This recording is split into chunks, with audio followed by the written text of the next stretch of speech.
Already been a busy year for American politics. Here to help us make sense of it all, Shields and Brooks, that is syndicated columnist Mark Shields and New York Times columnist David Brooks. Hello to both of you and Happy New Year. Happy New Year. Although, as we've been reporting, the new year has gotten off to a sobering start. Mark, what do you make of the Trump administration decision to target and kill this senior Iranian general? I don't know. Every act like this has risk and reward, and I don't know anybody who can predict what will happen, Judy. I mean, it violates all of the rules that we have about going into armed conflict with disproportionate force and with fully understood objectives and with an exit strategy and with backing of our allies and so forth. None of those was met. And the president does not have the benefit of the doubt.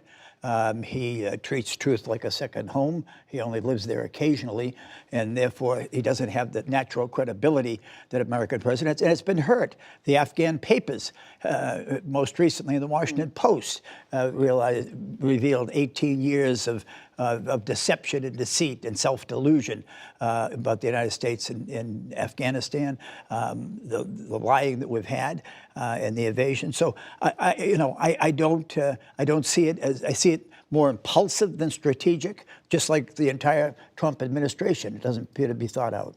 How do you respond? Yeah, well, first, like the other 7.5 billion inhabitants of this earth, I don't know either. But I do see it sort of on three levels. First, on the near term, the immediate term, which is, I think it's reasonably a good thing that somebody who was responsible for the deaths of 600 Americans and hundreds of thousands of people in the Middle East meets some justice. I do think that's a good thing. The fact that there were rallies around the Middle East celebrating his death is a sign of the destruction he has wrought. Then there's the middle term, and that's somewhere between anxiety-inducing and terrifying. And because I don't think either Iraq or Iran or the U.S. want to have a war, but they've got to show they do something and then we do something, and it could escalate into something. I think it's extremely unlikely, but they play this game. I've been covering the Middle East for 30 years. They play this game, and sometimes it goes fine, and somebody just finally quiet walks away, but sometimes it doesn't. And so in the middle term, I think we're all right to be worried about that. And then the long term, I think talent doesn't grow on trees, and this guy was their best guy. And so getting rid of your enemy's best guy probably in the long term yields some benefit. And second, his basic signature move was to create militias around the Middle East, extra-governmental militias in a sometimes hostile country. And to the extent that we can weaken the idea that there should be militias all around the Middle East, then we've stabilized the Middle East long term. The middle term is the way you have to worry about. And Mark, do you get the sense the administration is prepared for what may come from this as a result of this? No, and I guess where I take some depart from David is, I mean, we've been down this road before.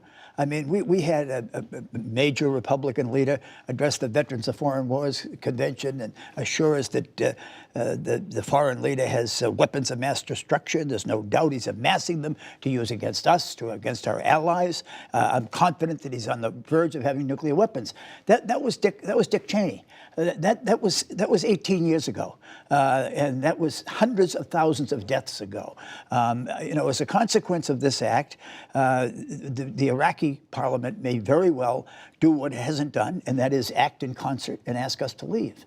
If they ask us to leave, now what does that mean for our troops in Syria? What does that mean for any of our influence in the area? Now, I do not see any coherent, thoughtful policy that emanating from this. I mean, it's almost like the administration has been scrambling to come up with a rationalization. They did it, and now, well, we're going to brief you on Tuesday. We're going to brief you 120 hours after the event as to what happened. We're going to do it from a resort in Florida. I mean, suggesting the gravity of the moment, all of that. I mean, for a man who's sensitive to theatrics and optics like Donald Trump is, none of this makes any sense. Yeah, I guess the first thing I would say was what Mark raised, all those are real possibilities. And frankly, it's above my pay grade to know all the different details of this. But a lot of people I admire, like Mike Mullen, who we just had on the show, or General Stan McChrystal, who was head of special ops before running the Afghan war, they say on balance, they see the risks and it's worth the risk. And so these are really professional operators. And so you have to have some respect for that. As for the Trump administration, I sort of agree. I often ask the administration officials from past administrations, what you learn inside they didn't learn outside? And how is it going to affect your career as a pundit afterwards? And they always say, you never know the actual information that's going on inside. In most administration, there's all these backroom signals they're all sending even to their adversaries. And so you have some confidence, well, these people probably know what they're doing. I don't have that confidence right now. And so I do agree with Mark that I don't think there's a policy process in anything realm of the Trump administration. And so therefore the thought that they've sketched out scenarios B, C, D, and Q, that's probably not happened. And so that's where the anxiety comes from. Judy, on the eve of going to war in Iraq, Jim Webb had been Secretary of the Navy and later to be Senator from Virginia, asked a very straightforward question, which the Bush administration, refused to confront. Are we as a nation prepared to be an occupying country and force in the Middle East for the next 30 to 50 years? And he was, oh, what do you mean? What do you mean? I mean, war begins with unintended consequences. I mean, Admiral Mullen referred to that. I mean, on the eve of World War I, the German General Staff was absolutely convinced 42 days to conquer France and France's army. I mean, and here we are 75 years after the victory in Europe Day, and we have troops in Europe, and we have American troops in Japan, and 67 years after the armistice in Korea, we're on the front lines in Korea. I mean, so...